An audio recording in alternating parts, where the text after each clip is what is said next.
Hey guys, Gaming Central here, and welcome back to another Minecraft video. Today I have a Stokable fire pit for you guys, and what that means is if I throw any item in, for this example we're going to be using sticks because it's a little more realistic. If I'm throwing sticks in to this fire pit, the fire pit is right here, then we're going to actually get a fire, and that fire is going to last for a solid 5 minutes. So say you get home after a long day of mining, you just want to relax, watch some TV, throw a little stick into the fire, get some heat, put your hands over that bad boy and just have a good time, maybe make a microwave dinner.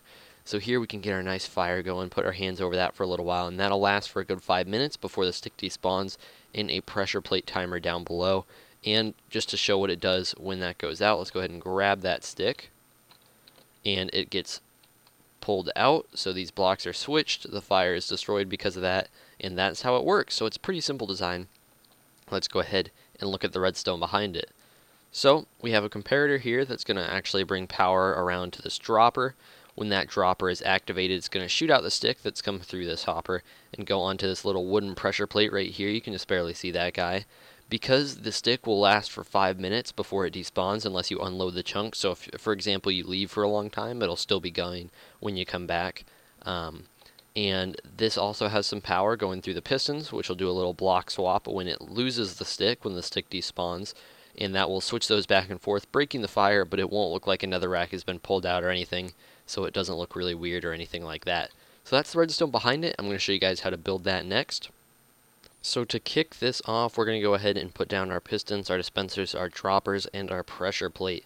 So right in here, where this little fire pit is, there's another rack block right there, and there's another rack block, one to the left of it that you can't see right now. You're going to want those two to be down. You also want a dispenser facing towards you, and you'll want to put a flint and steel in that.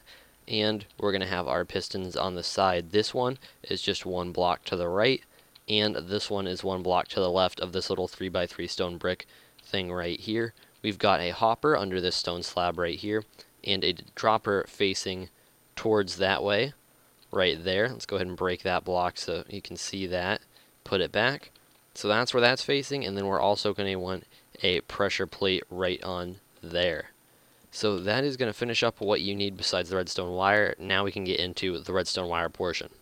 Alright, so for this we're going to start off on the left side. We have a torch right here coming off of this little wooden pressure plate contraption. We're going to have a block in front of this torch with some dust on that. We're going to bring out a block to the side and above that redstone dust and put a torch on there. That torch is going to be inverted, so it will snap that netherrack for a second, but that's how you want it to work. And let's go ahead and move some redstone wire off the side of that torch right there. If you didn't see that, torch is right here on the side. We're going to be using these blocks right here. Going to bring up that block, put a torch on top of it, and a block on top of that. Now we just need to run a little bit of wire across the top here, and now our dispenser has power. Now let's go ahead and move over here to where we are going to need our comparator. So we've got a hopper right here. It's a little hard to see, but that's where it is. We're going to put our comparator here, block in front, torch on the side, bring it down, and then let's go ahead and start bringing down the wire. Block in front of this wire with a torch, and we're going to need a block on top of that.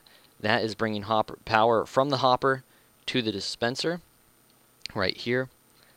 Now we need to power this right side piston. So right here we've got our pressure plate block. That means if we put redstone dust right here, it's going to receive power. We can go ahead and put down 2 repeaters here for a delay. This is what we're going to need so that the piston will move properly in sync with the other piston and break the fire block. And we're going to put a torch down in front of these repeaters, a block on top and a block on the side, and redstone dust right there. And just to make sure that no stick escapes, we are going to put down a block right here. So now that that's done, let's go ahead and throw in a stick. Oops. We've got our fire. And let's go ahead and remove the stick. There we go. So that's going to work. That's how it'll work, guys, and of course you're not going to want to remove the stick yourselves. You're going to let it burn out for 5 minutes. But that is the design. Hope this was a useful video for you guys. Thank you guys for watching. Have a wonderful day, and I'll see you next time.